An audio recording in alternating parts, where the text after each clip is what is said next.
Get ready to hear the truth about America on a show that's not immune to the facts with your host, Dan Bongino.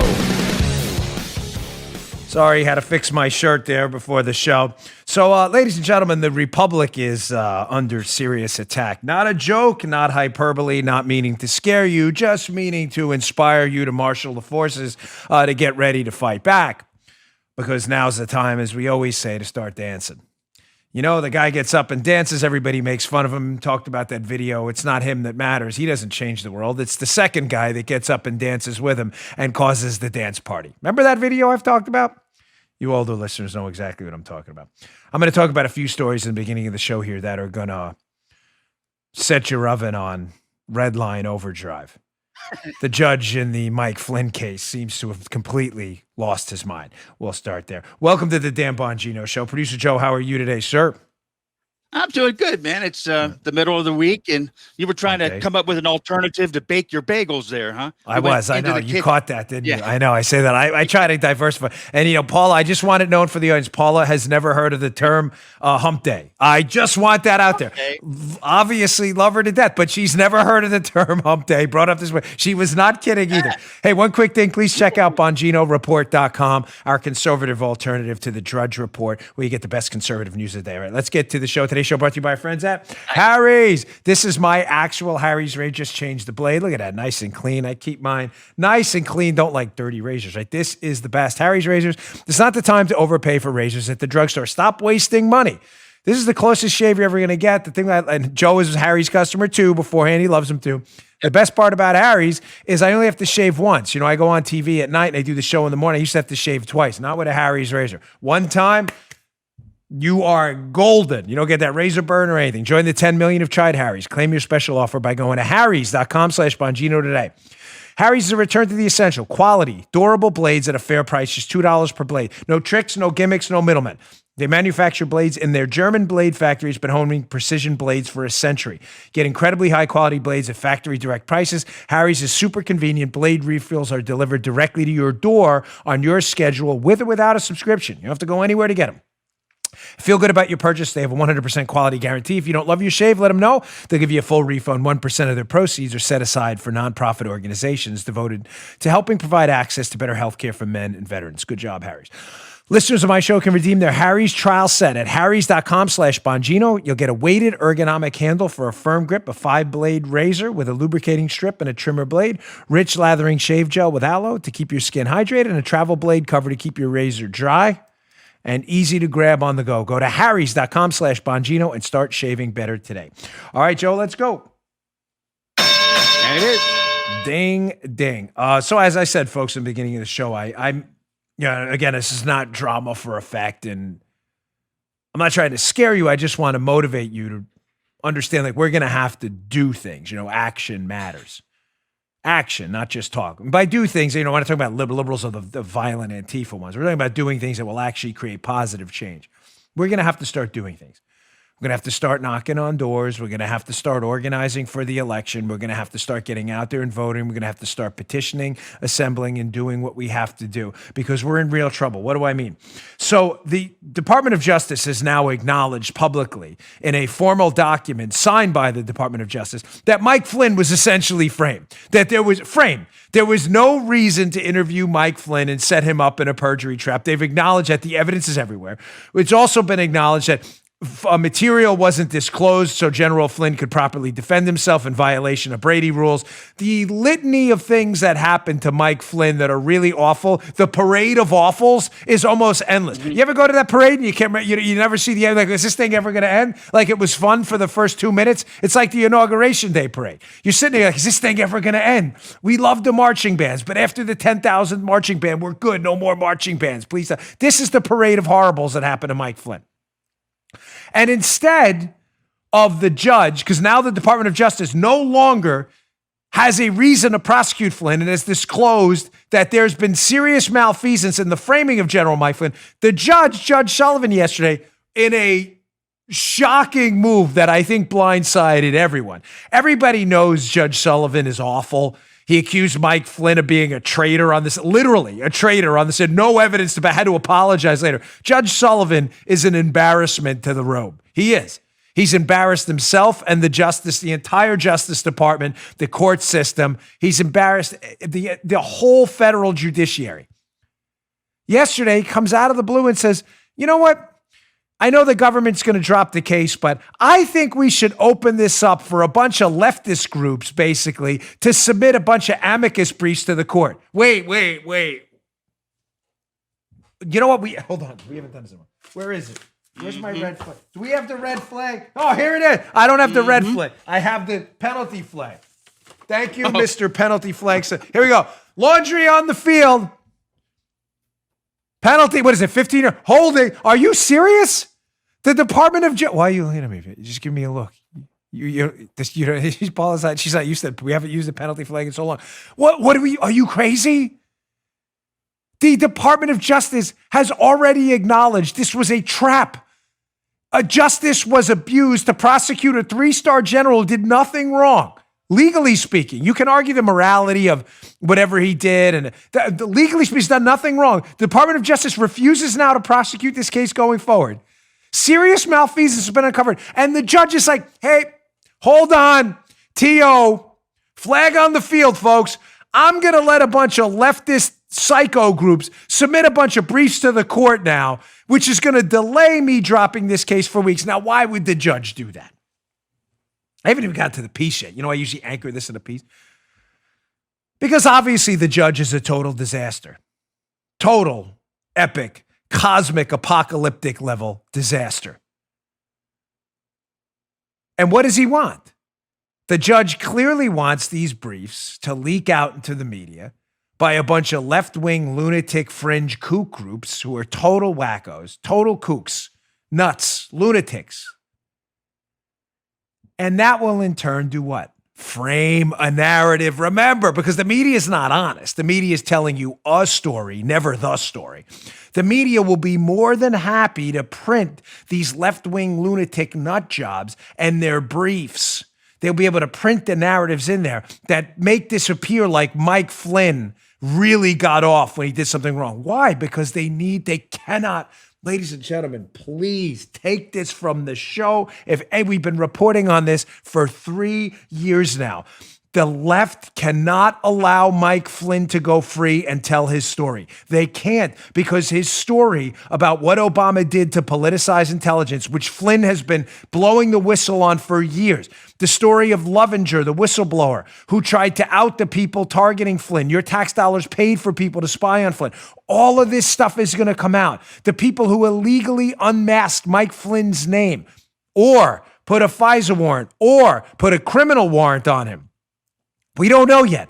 And then leaked his name, a felony, to the media. All of this is going to come out, and they cannot have it. They need Flynn in jail as a political prisoner, no matter what. They will not stop, ever. The justice system is finished as we know it. I am sorry to report that to you. We can get it back. The fight never ends. There is absolutely no excuse for quitting. None. Sorry. If you're looking for a quitter show, go find another one. This isn't it.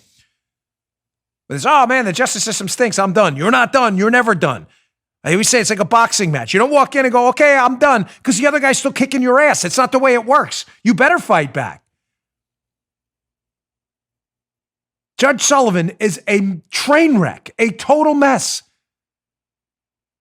They can't have Flynn free. He is effectively a political prisoner to a hijacked justice system, serving as a political tool for liberals to prosecute their political opponents right now. That's a fact. Let's get to the piece. Fox News, Greg Jarrett. I want you to read this. Again, be up in the show notes. The show notes are available if you go to Bongino.com/newsletter. You subscribe to the show notes here. It's free. Of course, we won't spam your inbox. I will email you these articles every day. This is also at BonginoReport.com. This is worth your time. Greg Jarrett, I know well, is a friend, who's a great lawyer, author of The Russia Hoax, another great book. Greg Jarrett, Flynn judge, talking about Sullivan, wrong to allow anti-Trump former Watergate prosecutors to interfere in the case? Yes, that's what's happening right now. The judge is allowing a bunch of leftist wacko groups to write up a bunch of op-eds to submit to the court so that the media can continue the political pressure to keep their political prisoner, The media loves this guy. Loves him in jail. They want him in jail, Mike Flynn, to keep the political pressure, to keep Flynn a political prisoner. That's all that's going on. Let's go to the Greg Jarrett piece. There are 16 former Watergate prosecutors. These are all anti-Trump lunatics, by the way. I'll get back to the piece, who are now determined to insert themselves into the Flynn case, who just happen to be the same lawyers, minus one, who penned, get a load of this, a joint op-ed in the Washington Post on October 10th of 2019 headlined, "We investigated the Watergate scandal. We believe Trump should be impeached." Impeached. Of course we know how that turned out. So just to be clear, crystal clear, 16 former Watergate prosecutors who wrote an op-ed in the Washington Post about how Trump needs to be impeached. Obviously anti-Trump. They obviously can't stand Donald Trump. These are the ones pushing for these briefs to be submitted to the court to delay the dismissal of a charge against Mike Flynn that the DOJ has already acknowledged, already in a signed public form we can all read, should have never been brought against Flynn. There was no predicate for the investigation. Done. End of story. Now, you may say to yourself, because I like to give you the ammunition to fight back against your liberal friends who are typically, I'm sorry, straightforward lunatics. Not all Democrats. Liberals are nuts. They're a fringe radical police state group who have their political prisoner right now in Mike Flynn, and they love it. They love it. They're police state tyrants. They're Soviets. That's it. My wife has forbidden me from using the Soviet national anthem. She hates it, even though yesterday's show did great. So I have to give it what do you think, a month before I can bring it back? What is the Paula timeline? She does. She has a lot of influence over the show. She was giving me this. Yes, she hates it so much. And we don't agree on everything. But you may say to yourself and your liberal Soviet friends, they may say, well, listen, the filing of amicus briefs in a case like this, that's nothing unusual. No big deal. It happens all the time, especially in this case. It's not unusual. Does it really? Because Greg Jarrett's a lawyer, so he writes this in the Fox News piece here. This is kind of curious. Because Sidney Powell, Mike Flynn's lawyer, also pointed out that Judge Sullivan actually rejected 24 previous attempts by parties to intervene in the Flynn case. He did? Wow, that's strange. Matter of fact, in one of his prior refusals, Judge Sullivan made this declarative statement. Quote, "The federal rules of criminal procedure do not provide for intervention by third parties in criminal cases. Options exist for a private citizen to express his views about matters of public interest, but the court's docket is not an available option." Yeah, that's it, libs. Keep your myth-making, fairy tale, storytelling, political prisoner thing going. No, this is totally normal in a criminal case. That's funny because Judge Sullivan himself said that's not even part of the federal rules of criminal procedure and that this isn't the place for it in a criminal court. Interesting how now it is. This judge is an embarrassment. He's disgraced himself in the room. Oh my gosh, we can't say that about you. What, really? So you're going to allow a federal judge to keep a political prisoner in the United States who was set up and framed by the government, a 3-star general, and we're all supposed to sit back and take it. Oh, we can't talk bad about judges. No, we're just going to allow them to politically imprison people. No big deal, folks. You understand what I just read, right? It's in Jarrett's piece. Screenshot it, read the piece. It's at the show notes today, and send it to your liberal friends and say, if this is legitimate and this happens all the time, why did the judge say it's not legitimate and doesn't happen all the time? Matter of fact, it's not even part of the rules. Why would he do that? The answer is obvious to anyone who doesn't have a 6-foot thick skull coated in vibranium. This judge hates Mike Flynn, called him a traitor on the stand, and then had to apologize. He's an embarrassment to the bench, and he wants to make sure Mike Flynn doesn't get off in this case.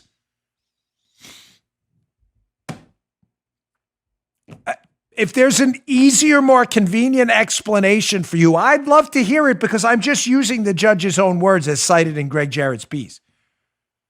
What other reason does he have? Now, the great Jenna Ellis on Twitter, who I enjoy her tweets a lot. I think I follow her, I'm pretty sure.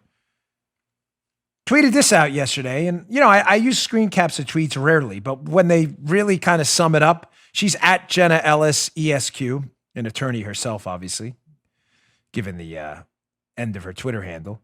She says, Flynn facts. So it was a malicious prosecution by the Obama administration and the FBI. They concealed Brady material. They coerced a guilty plea out of Flynn. It was shown that he had ineffective assistance of counsel. This was an independent review, by the way, by the Attorney General and an Assistant United States Attorney, AUSA. And the prosecution the government made a motion to dismiss. This is a trial court. There is literally no reason for amicus briefs except political reasons. None. This man is a political prisoner who was framed by his government, and a judge on the bench will not let it go. Listen, this audience, we had a big night last night.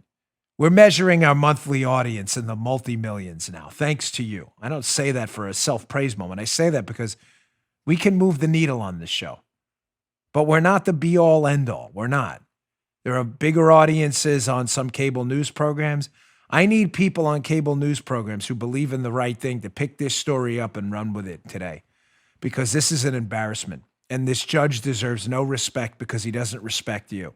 And he doesn't respect the Constitution, and he doesn't respect the rule of law. Folks, it's time to start dancing. I'm sorry. End the story. Period. Full stop. Don't let the one guy dance alone. Flynn right now, sadly, is dancing alone with his lawyer. It is time for all of us to back this guy. All of us. This is absurd.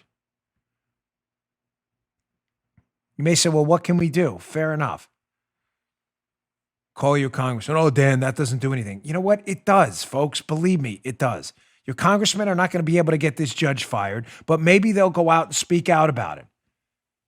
We have to, understand the fight going on here. I know you may think that's useless. I get it. I understand. Sadly, most of your congressmen and women are useless. I don't disagree. But understand what the left is doing. The left are submitting this briefs to Sullivan. Judge Sullivan, this judge who's now embarrassed himself. They're submitting these briefs in the hope of getting a story out there to the media to build political pressure, which matters, to keep Flynn in jail. The only way to counter that political pressure is to create political pressure of your own by telling the truth, the story, not a story. And the way to do that is to pressure your political representatives to follow up and say, listen, you have oversight. The courts are funded by what's the deal here? It's a disgrace what happened to Flynn. All right, let me get to my second sponsor, and then I want to get to, just so you understand the opening segment of my show, I'm framing this under, our republic is under serious attack, and I'm not kidding. So there's one down. The justice system is seriously under attack. Mike Flynn is effectively a political prisoner. This is not justice. He is a political prisoner being prosecuted for his political beliefs, and we have to fight back. Your very liberties are under attack, and your economic liberty, economic well-being too. I'm going to get to that part in a second with this tracing. Did you see this tracing bill? HR 6666. That's not a joke. That's the real appropriately titled. I'll get to that in a second. Today's show also brought to you by our friends at Stamps.com. For all our sakes, we need to avoid crowds any way we can. With Stamps.com, you can print postage on demand and skip those lines and crowds at the post office. Plus, you can actually save some money with discounts you can't even get at the post office. We use it. We mail out books here at Bongino Inc. We use Stamps.com. Candidly, we'd be lost without it. For me, we save a lot of money, but it's the time. I don't like driving around. I don't like going to the post office. It wastes a lot of time. As if that wasn't enough, Stamps.com also offers UPS services with discounts up to 62%. That's right. And no UPS residential surcharges either. There's no reason not to get Stamps.com to get it today. Save money, save time. There's no downside here. Stamps.com brings all the services of the Postal Service right to your computer in the safety and comfort of your own home or office. If you're a small business, you're an online seller, you're just working from home, Stamps.com handles it all with ease. Even big businesses, simply use your computer. Print official U.S. postage with Stamps.com 24/7 for any letter, any package, or any class of mail, anywhere you want to send it, no problem. Once your mail's ready, just leave it for your mail carrier, schedule a free package pickup, or drop it in a mailbox. There's no human contact required. It's really that simple. Stamps.com is a no-brainer, especially now. It saves us, and it'll save you both time and money. And it'll keep you safe. Right now, our listeners get a special offer that includes a 4-week trial, plus free postage and a digital scale without any long-term commitment. Here's how you do it. Just go to Stamps.com. Stamps.com, click on that microphone at the top of the page and type in Dan, D-A-N. At Stamps.com, go to the microphone at the top of the page and enter Dan. Stay safe. Use Stamps.com. All right. Thanks, Stamps.com. Always appreciate you being here. So yesterday, we talked about our justice system now, Republic under attack, completely falling apart. Judge Sullivan just throwing the whole rule of law and order thing out the window and be like, hey, let's just get a bunch of lefties to submit some op-eds to the court. It sounds like a great idea. Your liberties are under attack too. Why? Did you watch the hearing yesterday? Did you catch it? They had a hearing up at the Senate with, it was by remote, with Dr. Fauci and Moorfield from the CDC. And the hearing, of course, by the Democrats turned into a total farce when the Democrats got to speak. Ladies and gentlemen, their talking points now are firm. They are concrete. The concrete is dry. What are their talking points? I've been warning you about it for weeks. Testing, tracing. Why do they love the we need more testing, we need more tracing talking point? They love it, ladies and gentlemen, because they're going to use it as a reason to keep the economy locked down. These economic lockdowns, you can put onto them whatever motives the Democrats you want. I'm going to give you Rush Limbaugh's take in a minute. But why, in the absence of any scientific data, a Democrat or a rhino Republican like Larry Hogan in Maryland would continue to push to bankrupt their states makes no sense if you really believe in science. Try to pick up what I'm putting down here. These lockdowns are not based in science.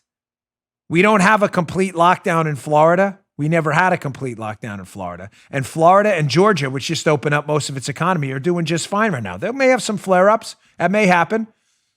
But they're doing all the predictions of doom and gloom. None of them came true. Florida opened up its beaches. It's going to be a mass outbreak. None of that's happened. None of it. So where are you getting these evidence? What's the science of the lockdown? Where's your evidence that these lockdowns are doing anything? Matter of fact, we just found out, a couple ironic numbers, that most of the transmission of this virus is happening in the home. And we just found out through some New York data, which isn't a enormous set of data, but it's enough to ask questions, that ironically, the infection rate amongst healthcare workers was lower than the infection rate amongst the general population. I didn't get that wrong. That's some New York data. Again, it's a small set. You don't want to draw too many conclusions, but very odd. Suggesting we don't have a grasp really entirely of how well this thing spreads or why these lockdowns are even necessary anymore. But the Democrats want to continue to lock them down, and their talking point is we got to lock them down, not to flatten the curve. That was their original. Goalpost one. We need to flatten the curve. Curve's been flattened. Now goalpost. Here's the goalpost. Move. But they can't use flatten the curve anymore as a reason to lock it down because it's been flattened. So that talking point is done. And their media idiots play along. They needed a new one, and testing and tracing is their new talking point. Why? Because you can never test enough. Therefore, here's the goalpost. Ooh, right off camera. There is no goalpost because it keeps moving, so it's effectively not a goalpost at all because you'll never score a goal. Because when you test someone, that test is good at that acute moment in time. That's it. That test is not valid 10 seconds later if you walk out of your house and encounter the coronavirus. You'd have to get tested again and again. And again, which makes it a perpetually moving goalpost, which makes it no goalpost at all. In other words, if we can open up the economy when we reach a certain testing point, which they'll never give you, we would have scored a goal. You can't score a goal on a goalpost that isn't there. So testing and tracing is their new talking point. It is becoming their cause celeb for keeping the economy locked down, which is doing significant damage to the American citizen and significant damage to the president's reelection chances too. Just a fact. Can you argue that? Please argue that with me. No, it's not doing damage to the American citizen. Please explain that to me. As I said on Hannity last night, food supply is now strained. Hospitals are bankrupt. You can't even get a roll of toilet paper anywhere in the state of Florida anymore. You have people missing medical procedures. Cancer diagnoses are down. Why? Because there's less cancer? No, because people have cancer and don't know because they're not going to the doctor. Alcohol abuse, drug abuse, suicide hotlines are exploding. Yeah, don't factor any of that in. Lock it down, crowd. None. We need testing and tracing. Idiots. So it's a permanently moving goalpost because they don't want the economy to open up. Your business and your family be damned. They don't care. You have a tyrant up in Michigan, Gretchen Whitmer, a total abomination to humankind. Hogan in Maryland, Wolf in Pennsylvania. I'm getting all your emails from Pennsylvania, people begging me to talk about it. Wolf in Pennsylvania, who is now threatening to withhold money from counties. But please, someone sue the living snot out of Tom Wolf in Pennsylvania, one of the worst governors in the country, an abomination to humankind. Now, here's Limbaugh from yesterday. It's a Real Clear investigation, Real Clear Politics, one of them. They have a bunch of different titles, but it's up in the show notes. Please read this, Bongino.com/newsletter. Check this out. Be up at BonginoReport.com too. Again, why the shutdown? So here's Limbaugh. Put up that Real Clear piece. So this is a piece by Ian Schwartz, Real Clear Politics, sorry. Limbaugh, next 4 months will be war like you've never seen. Dems will try to keep the economy shut down. Now, here's a transcript from Rush's show yesterday, and there's a lot of it. You can read the whole transcript, but I just want to highlight this one part because Rush brings up an interesting point. There's no science behind these lockdowns. Again, Georgia opened up, and the apocalyptic predictions of mass death and World War Z, Walking Dead type zombie apocalypse in Georgia, none of that's actually come true. So I'm asking again, where's the science behind the lockdown? Where's your science? We believe in science. When Democrats say they believe in science, they really mean they believe in politics. So here's what Limbaugh said yesterday on his show. Quote, Limbaugh, they shut down and locked down, and they want to remain locked down until July or August or whatever. And nothing's going to open and nothing's going to happen.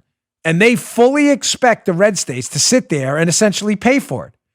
Folks, I'm going to tell you, these next 4 months are going to be a veritable war like we've never seen. The American left and the Democrat Party is going to do its best to keep this economy shut down, to expand and extend that shutdown and blow up their own country's jobs just to ensure that Trump loses. That's not someone knocking on my door. That's me banging my foot on the bottom of the desk, if that's coming across. So I ask you this. If the Democrats and the rhinos like Larry Hogan in Maryland are keeping their economies shut down in these states, it's not based on science. You have no evidence that that's done. The science isn't saying that at all. It's saying most of the transmission is by people being locked down in their homes with people who are infected. So I'm not interested in your science talking point because it's not science. It's your science talking point. There's a difference. It's not real science based on real data. So if you're not doing it because of science, if you're not doing it anymore to flatten the curve, curves have been flattened. If you're not doing it to open up hospital beds are open. People aren't even going to the doctor, which is causing some of them, sadly, to miss diagnoses, who may die later. Why are you doing it?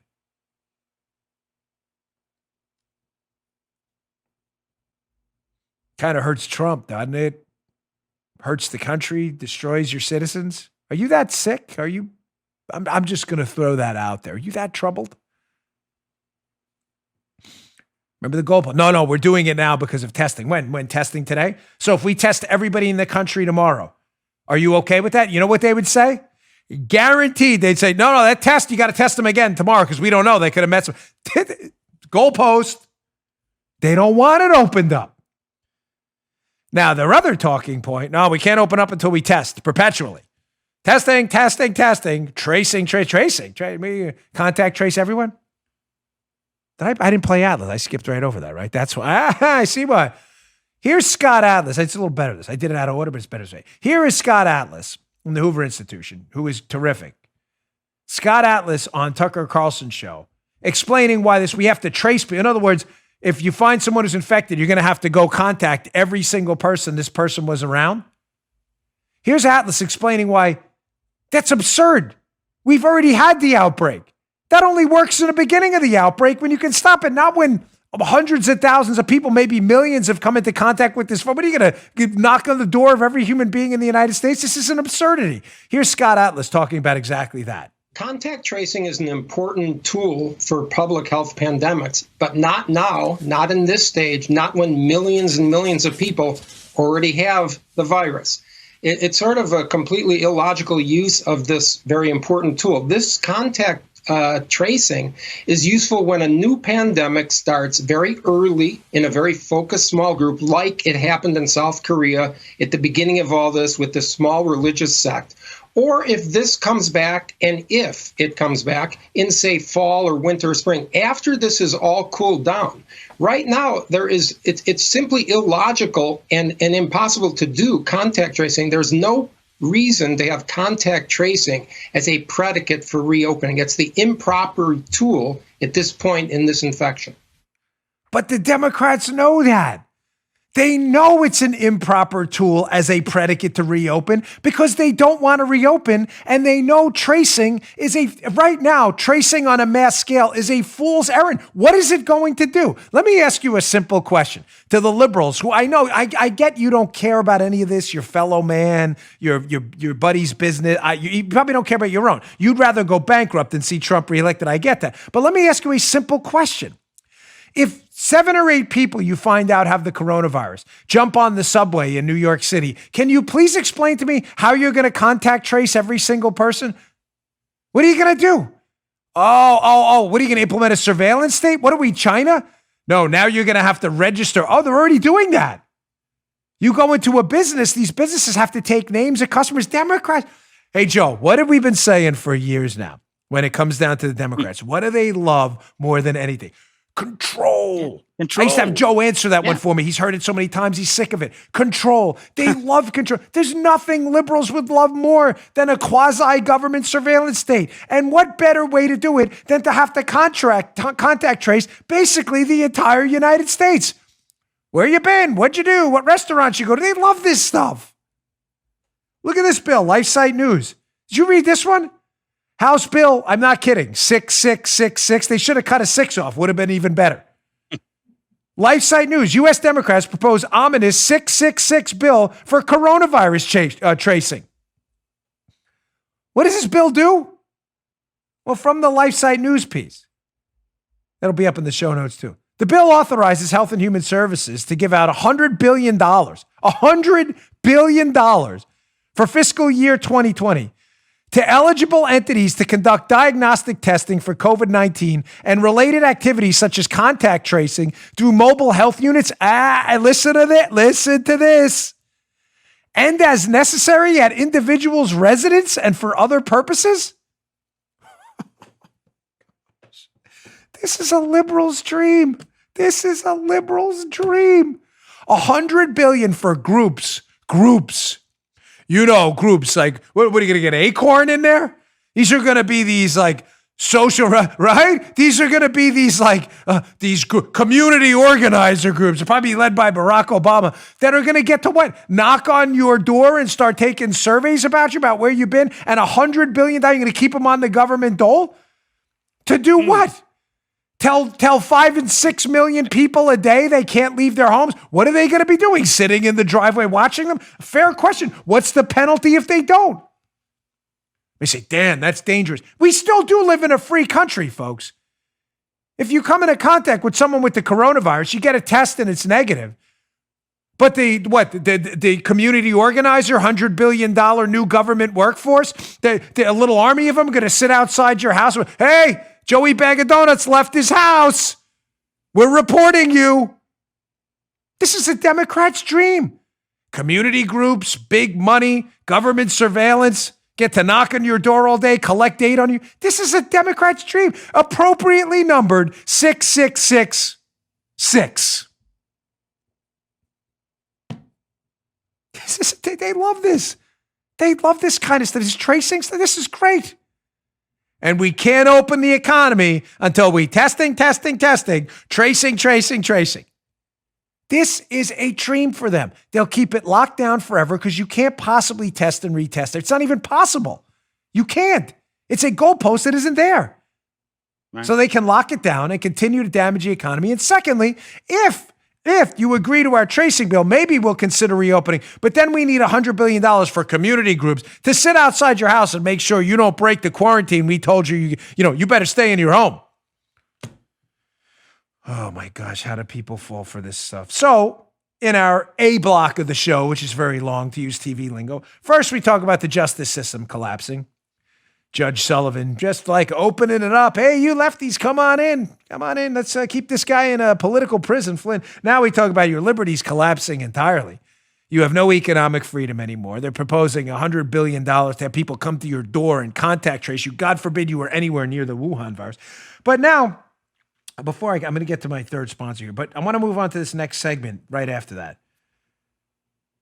Usually in a sane society, in a just society, you would have honest media representatives with spines and dignity and honor who would report on this stuff and start to question it and ask questions like I just asked. It's a fair question, is it not, to say, so you're going to contact trace people? You're going to give them the authority to show up at people's houses? Is it not a fair question to ask what the penalty is if they don't come out of the house? I mean, if they come out of the house and break it? Well, what is none of the media has completely abandoned us. I'm going to get to that in a second, forget them. They're lost. Write them up. Finally, today's show brought to you by our friends at We the People Holsters. This is one of their better ones, their Constitution holster. We love this one. It's my personal favorite. This is from my Glock 43. Thanks so much for supporting We the People Holsters. They've been flooded with orders because of record numbers of people who are buying firearms and ammunition for the first time. If you want them, please be safe and please holster that new firearm in a We the People holster. These are really great holsters. My favorite, like this one. This is the Constitution one. See that clip on the back. If you want to check it out, go to youtube.com/Bongino. You can look at it right here. Starting at just $39, We the People holsters are custom designed to fit your firearm perfectly and made right here in the USA. They have thousands of options to choose from, plus an amazing selection of printed holsters. Their proprietary clip design on the back there also allows you to easily adjust the cant and the ride, so you don't get that rub in that iliac bone. You know, the in the waistband holsters, the crappy ones. Most of you have seen them. They're terrible. Your gun's not properly secured in there. They don't fit right. It's really awful. Not with We the People. They have this clip here, and you can adjust the cant and the ride for comfort and security. Now's the time to support American companies. Go to wethepeopleholsters.com/Dan and get yours. Every holster ships free and comes with a lifetime guarantee. You'll get an additional $10 off with the offer code Dan. That's a big savings. Satisfaction is guaranteed. They've been flooded with orders. That's not a myth. If it's not a perfect fit, send it back for a total refund. wethepeopleholsters.com/Dan. wethepeopleholsters.com/Dan. wethepeopleholsters.com/Dan. Offer code Dan. Go check them out today. I love it. It's a really good one. I like this one. Okay. So justice is done. Liberty's cooked in the microwave. Media. You'd think they'd be there to save us. They're not. They are actually part of the problem, if not the problem themselves. As I've always said, I will always respect, honor, and fight for their First Amendment right, the media, but that also includes the right to be stupid, which they unfortunately take us up upon all the time. What do I mean by that? Well, they've abandoned us on truth and justice, and they won't call out the facts. But what's even worse about that is when we call the media out and we catch them in lies, which is, it's just been I can't even... If I did a listicle here of all of the media lies, the show would just never end today. But we caught them. They're caught. Now with the Flynn case and all that's come out and the Russia hoax, we've caught them in the biggest hoax in American history, promoting the collusion hoax. They're busted. They're done. You would think they would, head in hand, in tears, come to the American people, the New York Times, the Washington Post, CNN, MSNBC, and all these liberal hacks out there, and beg for forgiveness so we can trust them again. But they won't. They have not even apologized for getting the biggest story of the decade, maybe multiple decades, the collusion hoax, wrong. What do I mean by that? Even straight news people, real news people like Brit Hume at Fox, he plays it straight. Brit Hume has been a well-respected journalist for 50 years. Was on Martha McCallum last night. I want to play this for you. He was trending on Twitter because of this. It's an important statement. This is an actual newsman saying he cannot believe this, that this rush, they're still going with this collusion hoax. It is the biggest act of journalistic malfeasance in his 50 years. Listen to this clip. It's damning. This is not an opinion guy. This is a news guy.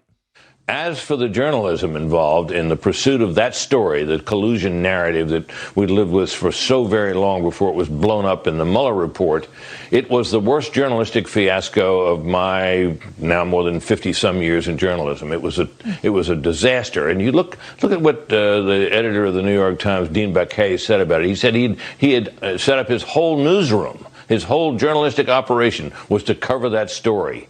and it ended up, going nowhere. It was a terrible journalistic misjudgment. And it was rooted in their view, in my opinion, it was rooted in their view of Donald Trump, that when this charge arose, they thought so little of him, that he was such a terrible person, that it had to be true.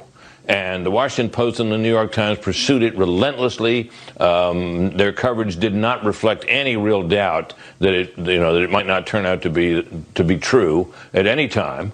And in the end, it all blew up. You would think they'd learn. They don't seem to learn, though, these journalists who were involved in that. They got the whole story about the Covington kids wrong, and it goes on. It's still going on. And I think the coverage of the coronavirus epidemic has reflected this. There's a desire that to see this thing as that this shutdown should continue endlessly, and anything that points in that direction they love, and anything that doesn't, they don't. Ladies and gentlemen, I can't encourage you in strong enough terms with every fiber of my soul and being to please ignore these media lunatics, these liberal media lunatics. They are not on the side of truth. They are nothing more than liars. Somebody said to me once, I used to say that they tell Aesop's fables, and someone emailed me, and you're right. They said, what, Aesop was, those were good, positive, don't even associate them with it. You know what, you're right. I will never say that again. Those Aesop's fables were good, positive stories. The media is never on the side of positivity or truth. You are absolutely correct. That was great. I always appreciate your feedback. I thought about that and said, they're right. I read Aesop's fables growing up. These are Poesop's fables. Poesop? I don't know him either. It's some idiot who wrote stupid fables about bad guys. That's what the media does. Hume can't believe it. They were on the wrong side of the biggest hoax in American history, and they're still on the wrong side, is promoting these extended lockdowns with no data or science to back it up whatsoever. Andrew Cuomo, he's a hero. Andrew Cuomo got people killed by sending infected people into nursing homes. Ron DeSantis in Florida, he's a Republican. He's awful. He's the worst. He opened up the beaches. It's going to be the zombie apocalypse. None of that's happened. None of it. And you're relying on these media people for news. You understand they're lying. They're just making it up. Now, not only are they making it up, these are awful people. Listen, I did a lot of time at CNN. I was never a paid contributor, but did a significant amount of work over at CNN. I was there for probably 2 years. I know a lot of people there. And I can tell you, not every one of them is a total loser. Some of them were decent people on the wrong side of it. I mean, some, very few, sadly. Brian Stelter is not one of them. This is the single dumbest human being in media. He is the gold medal winner of toolboxes in the media. This is not a good person. This is a guy who's not only not bright, but has a really dark soul. Stelter, incredibly, on this media bit we're doing here of the show, how they've totally failed you, is not only not apologizing for being a discredited, debunked conspiracy theorist who promoted the biggest hoax in American history, the collusion hoax. He's not apologizing. Stelter is now doubling down, incredibly, big hat tip Washington Free Beacon for this excellent montage, and suggesting that us talking about Flynn, the abomination of justice, and the collusion hoax they pushed, totally falling apart, that us talking about it, amazingly, is a distraction to keep us away from talking about the coronavirus they're distracting us about with their lockdown. This is incredible. This is real. Listen to this montage of this clown show. George Costanza / Brian Stelter. Listen to this Washington Beacon montage. And who was really obsessed with the collusion hoax? Check this out. So disappointing to look at what we're seeing from right-wing media these days, where there's such an obsession with the deep state and these revelations about the Russia probe. Latest on the Robert Mueller Russia investigation. Mueller investigation, the Russia investigation, Trump's Russia ties, and Robert Mueller. The real Russia story, Russia probe, the ongoing Russia probe, the Russia investigation. But Mueller and the Russia probe, Russia synergies, they wonder if Russia has compromising information on the president. What is the source for the president's claim that they have found no collusion with Russia? He misspelled collusion. Every day we're trying to keep track of the drip, drip, drip of the Russia investigation. Drip, drip, drip, drip, drip, drip, drip, drip, drip, drip, drip, drip, Trump and Russia. To see whether Trump was secretly working for Russia. To bring it back to Russia and Russia and Russia. Robert Mueller, special counsel Robert Mueller. Mueller investigation, Mueller report, Russia conspiracy. Do you believe that he's colluding with Russia? I wish I could just say no. He's definitely not. That's crazy. There's Costanza there. This is your media guy.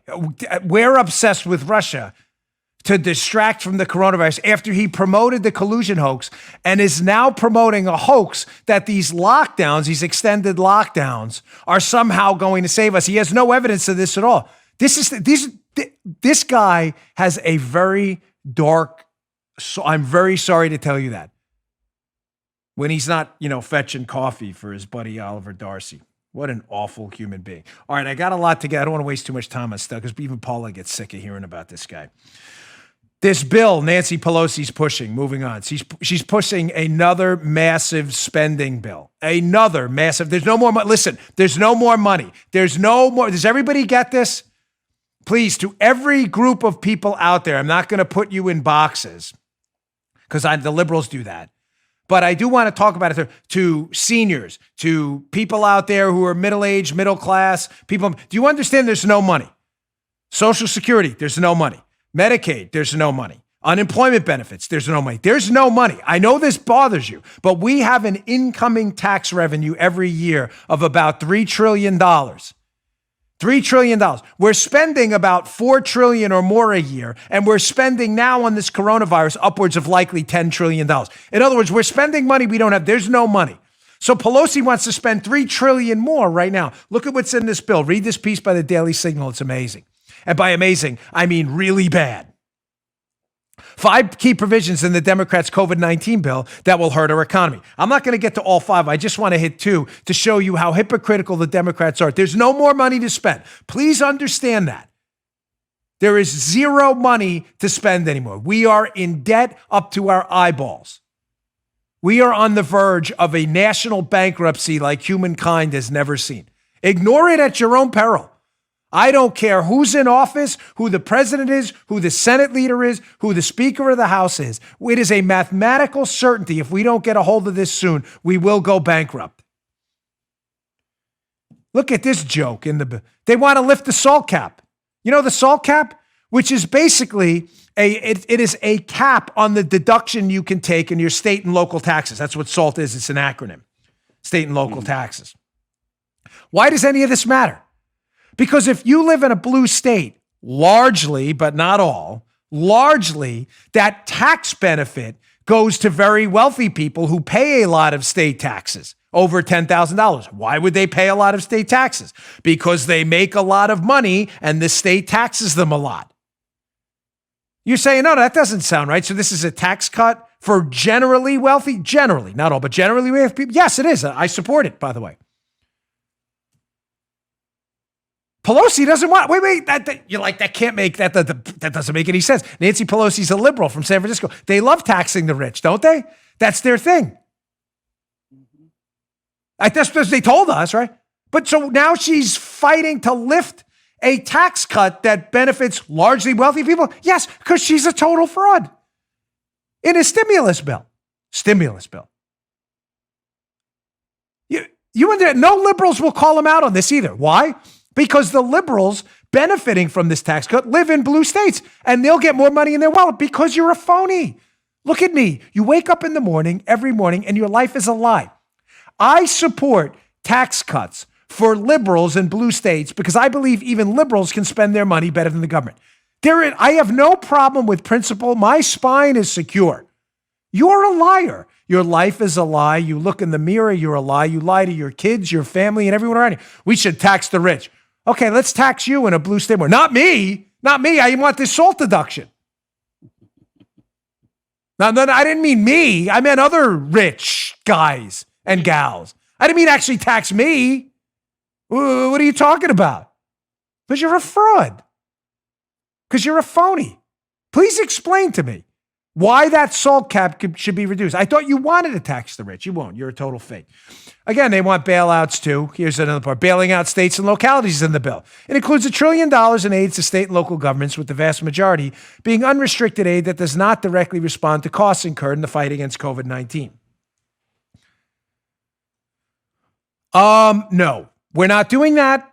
I grew up in blue states. I have a lot of friends there. I'm sorry, ladies and gentlemen, but people have been voted in blue states that decided to waste your money and throw it away on liberal utopia projects, and they have bankrupted you. There is nothing we can do about that in red states. I left. I did not want government in my life. I moved to Florida, where the government footprint is very small. We actually have more people in New York, and we have almost roughly half the budget. Think about what I'm telling you. Florida has more people, residents in New York. That's a fact. And the budget is about half of what New York State spends. That's true. I moved here to get away from that. I am not paying for it now to finance it. You want me to pay for schools I got away from in New York while not financing our own schools in Florida? No, thank you. Not interested. Not interested at all. Also is in there, you get this $600 employment bonus they want to continue, which is preventing people from going back to work because some, not all people, are making more money on unemployment than going back to work. Also, they want to continue that. Of course, they don't want people back to work. They want to forgive student loans. What that has to do with the coronavirus, I have no idea. And they want to bail out the Postal Service, which again, I have absolutely no idea how this has anything to do with coronavirus. And I'm very sorry. Listen, I have no issue. I've had a lot of mail carriers who are in my family, actually. It's not a personal beef. But I worked for the government. I left. I left because I felt like I had something else. I left my pension. I didn't, I'm really sorry. I was there. The Postal Service has been run terribly, and taxpayers are being forced constantly to this pressure to bail them out. No, I'm very sorry. They have to figure it out. We should not be valuing any human being in any job over any other human being. Why the government or government-sponsored enterprises or private enterprises that get the de facto backing of the government, whether they may be Fannie, Freddie, or other enterprises like the Postal Service, these jobs, yes, they matter. They all matter. They matter a lot, but they don't matter more than other people's jobs too. If they can't figure out how to run the organization, then I'm sorry. We don't need it. Someone else must. I'm really sorry, but I can't lie to people like that. All right. So our final story. This is a good one. I should have teased this at the beginning of the show, and I didn't. Shame on me because it's so good. I'm afraid. I'm actually terrified. We may have, if someone that could, only could listen for a little while, we're going to miss this. I've been warning you for a long time. I don't know, 2+ years now.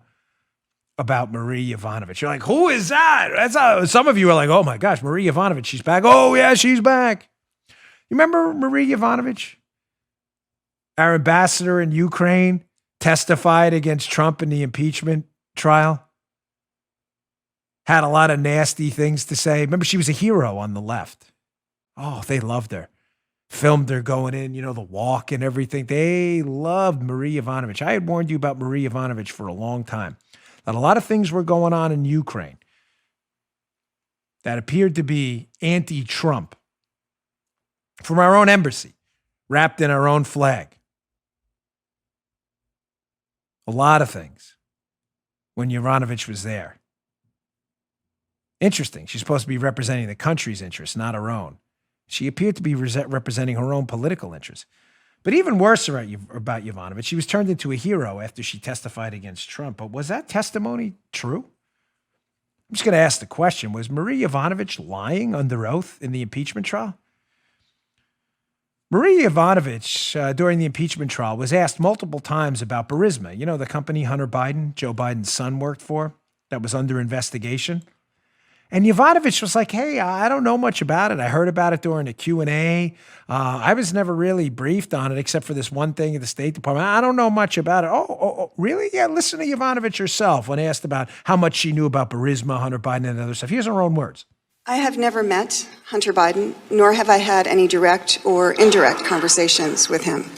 And although I have met former Vice President Biden several times over the course of our many years in government service, neither he nor the previous administration ever raised the issue of either Burisma or Hunter Biden with me. Really? They didn't ever? Well, that's interesting because John Solomon at justthenews.com, at his new website, has this interesting story up today that doesn't always kind of gel with the actual facts, what Marie Yovanovitch says. You're not allowed to go after Marie Yovanovitch, and the truth, though. She's a martyr on the left. You know that. The media loves her. Marie Yovanovitch, bastion of truth. Here's an article by John Solomon in the show notes today. Impeachment boomerang. Contacts exposed between U.S. Embassy and Hunter Biden-connected Ukraine firm. The Ambassador Yovanovitch's impeachment testimony. What? You got to keep that up. You're too quick on the trigger finger to back up again. Ambassador's impeachment testimony omitted mention of Burisma meetings and letters. Oh, it did? So just to be clear, Yovanovitch, I don't know nothing about Burisma. Let's go to takeaway number one from Just the News piece. Yovanovitch declared under oath on October 11th, 2019, during the impeachment hoax about Burisma, hey, it just wasn't a big deal, she declared.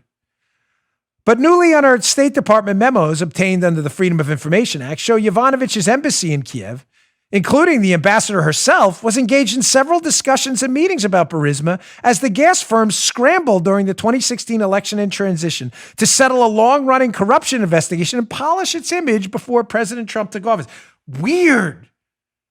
Yovanovitch saying, I don't know anything about anything, but that's not exactly what the communications trail and the little footprints they left behind happen to say.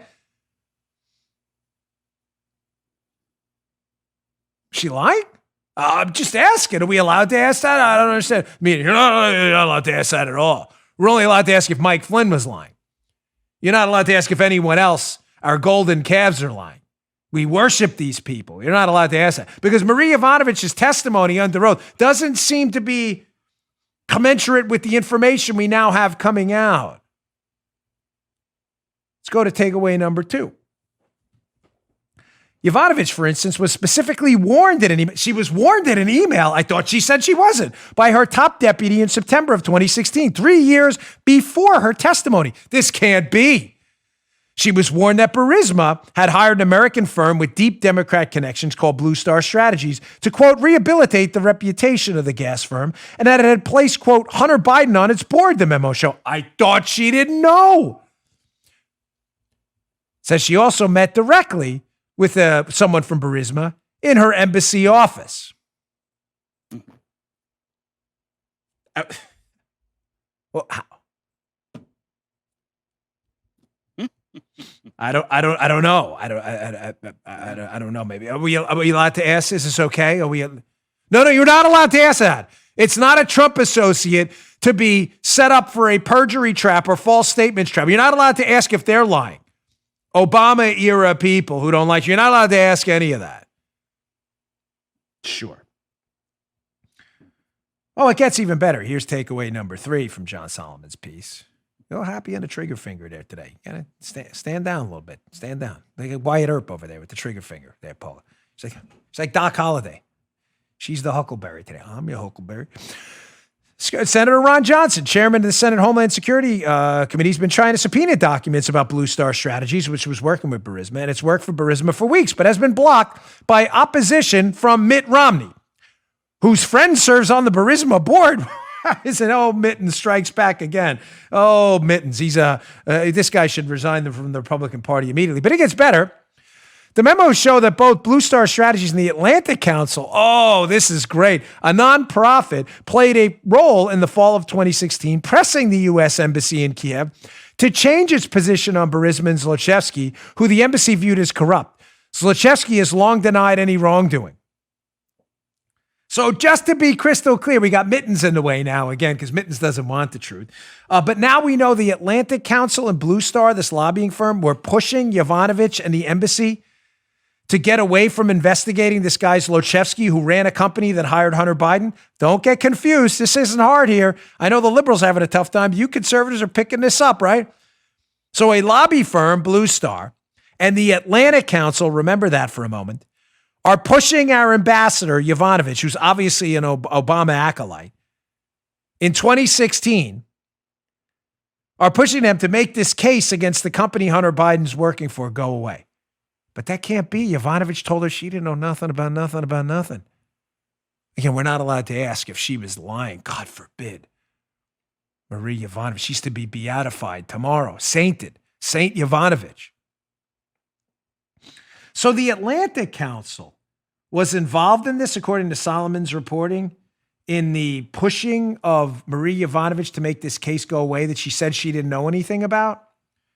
Let's go to this piece of the Observer just to refresh folks about the Atlantic Council. This is an interesting one I used to use often. So the Observer, Ukraine tried to tip the election in Clinton's favor.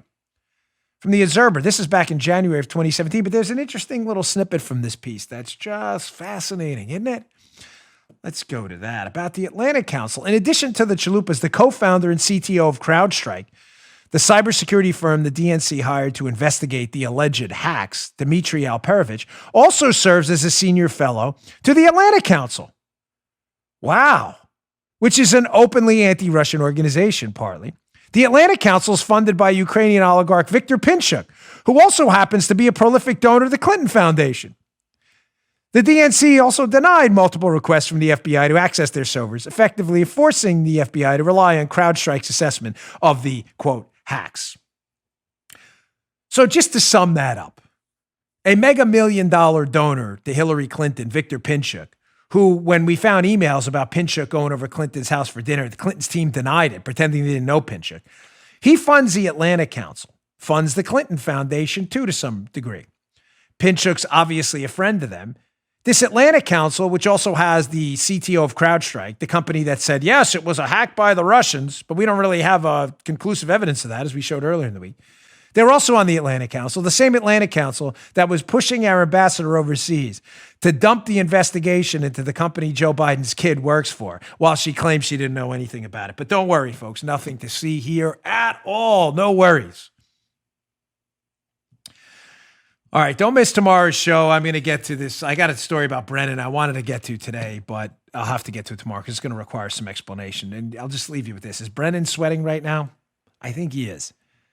Is Brennan going to be in handcuffs and go to jail? I don't know. Again, I'm not a law enforcement officer anymore. I don't have that power. All I'm telling you is he's panicking on Twitter for a reason. There's a big reason. So don't miss the show tomorrow. I'll get to that and some good news about some elections too.